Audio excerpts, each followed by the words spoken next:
What's up, ladies and gents? Today we are going to go over how easy Abbey Halls of the Eclipse can be and how it is also the hardest dungeon to date, even after Abyssal Depths of Corruption has been released. The thing is, people don't respect mechanics. If you have DPS, you can disrespect the mechanics and muscle through it, but if you don't have it, just listen. In our dungeon run, 2 players quit. I won't say their names, but they couldn't stay alive amongst the ads. We took it as a fun personal challenge, and we know that no one will queue up because every player in Facera, for the most part, can't handle this dungeon. Only the best players can get through it with minimal to no deaths.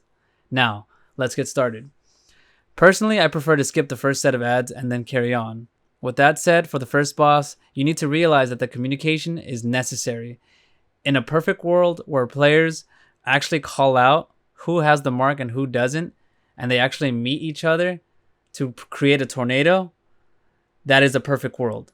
But in my pug runs, which if you don't know what that means, pug stands for public group, that's what a pug run is, I make it known that all players stack on either the red mark or blue mark that I put down, even if they don't have the mark, because it just eliminates ego and it makes sure that everyone respects the mechanics. That way everyone can stay alive. If you don't meet ends, the tornado that splits the water walls apart will not happen, so you will die unless you are a blinking mage or a frost shield mage that can frost through it.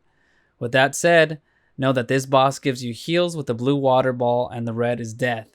Damage him down to 40% and he stops giving you health and instead just gives more death. He has 3 phases. First phase is first water wall on the one side. Second phase is the second water wall on the other side. And around this point, it's usually around 40% of his health where he does red balls of death. Third phase, he does water walls on each side, and the mechanic to make sure that you stay alive is that the 2 players that are marked must meet.